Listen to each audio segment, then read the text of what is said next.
Bayangkan kalian menjadi salah satu kardinal dalam konklav ini. Kalian dikurung di Kapel Sistina, tanpa ponsel, tanpa akses ke dunia luar, hanya bersama para kardinal lain yang punya ambisi masing-masing. Serem kan?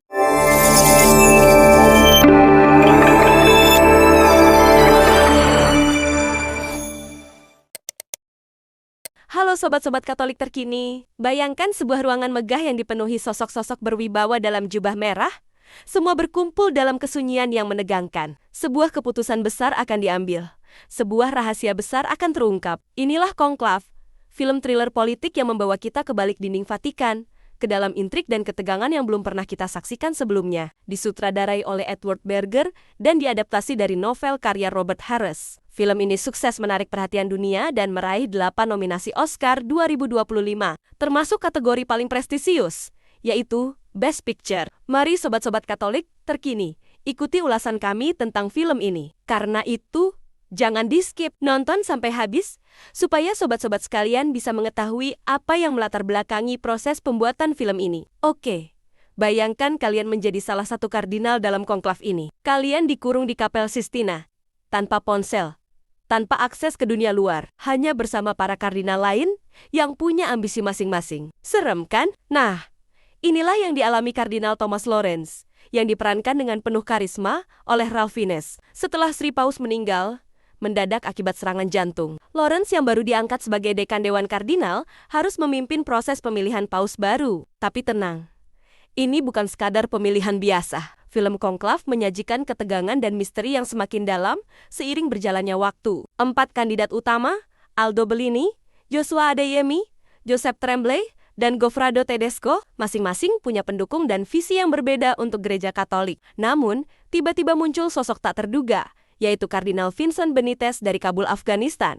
Kejutan besar, bagaimana mungkin seorang kardinal berasal dari negara Islam? Apa motif tersembunyi di balik keberadaannya? Nah, inilah bagian serunya. Film ini bukan hanya soal siapa yang akan menjadi paus berikutnya, tapi juga tentang rahasia besar yang tersembunyi di balik kematian Sri Paus. Lawrence mendapat informasi dari Janusz Woniak, prefek rumah tangga kepausan, bahwa paus sebelum wafat sempat meminta Tremblay mengundurkan diri. Kenapa? Apa yang diketahui Sri Paus hingga membuatnya ingin menggugurkan salah satu kandidat terkuat? Sementara itu, Bellini mulai mencium bahaya jika tahta suci jatuh ke tangan seseorang dengan pandangan radikal. Ada banyak diskusi intens, bisikan rahasia, dan strategi yang dimainkan di balik dinding Vatikan. Setiap pemungutan suara hanya menghasilkan asap hitam. Pertanda, belum ada kesepakatan. Kalau kalian ada di posisi Lawrence, siapa yang akan kalian pilih? Oke.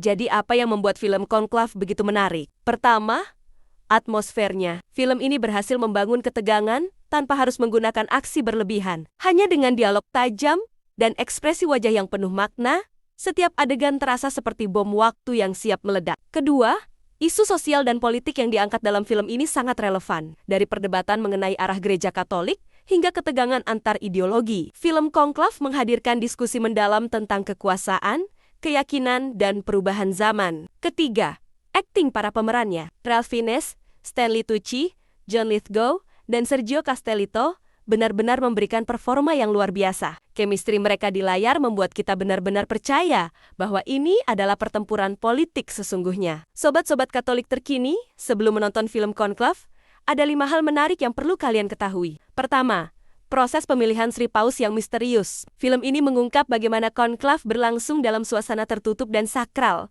dengan protokol yang ketat. Setiap kardinal harus mengikuti proses pemilihan yang panjang, penuh refleksi, dan strategis. Kedua, film ini diadaptasi dari novel terkenal. Film Konklav adalah adaptasi dari novel laris karya Robert Harris yang diterbitkan pada tahun ke-2016. Harris terinspirasi oleh pemilihan paus tahun 2013 dan melakukan riset mendalam, termasuk berkonsultasi dengan Kardinal Cormac Morvey O'Connor. Ketiga, intrik politik yang mencerminkan isu sosial nyata. Film ini bukan hanya tentang pemilihan pemimpin agama, tetapi juga mencerminkan berbagai isu dunia nyata, seperti perpecahan ideologi dalam gereja dan tantangan dalam mempertahankan nilai-nilai tradisional versus modernisasi. Keempat, dapat pujian dari kritikus. Saat dirilis, film Konklav langsung mendapatkan rating tinggi di Rotten Tomatoes dengan 93% dari kritikus dan 86% dari penonton. Banyak yang memuji alur cerita yang menegangkan dan akting para pemainnya. Kelima, salah satu kandidat kuat Oscar ke 2025,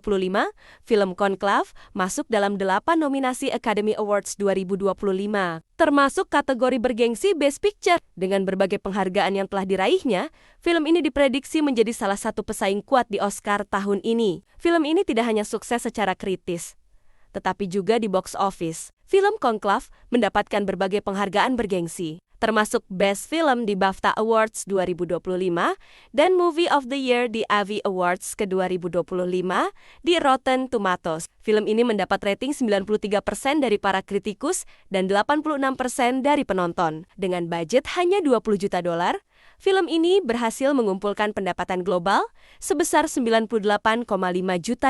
Ini membuktikan bahwa film dengan cerita yang kuat tetap bisa bersaing di era dominasi film blockbuster. Nah, setelah mendengar semua ini, apakah kalian tertarik untuk menonton film Conclave? Film ini sudah tayang di bioskop Indonesia sejak 26 Februari tahun 2025. Jadi jangan sampai ketinggalan. Menurut kalian, siapa yang paling layak menjadi paus baru? Apakah keputusan akhir film ini sesuai harapan kalian? Yuk, tulis pendapat kalian di kolom komentar. Jangan lupa like, subscribe, dan nyalakan lonceng notifikasi biar tidak ketinggalan konten-konten lain yang akan kami bagikan. Sampai jumpa di video berikutnya.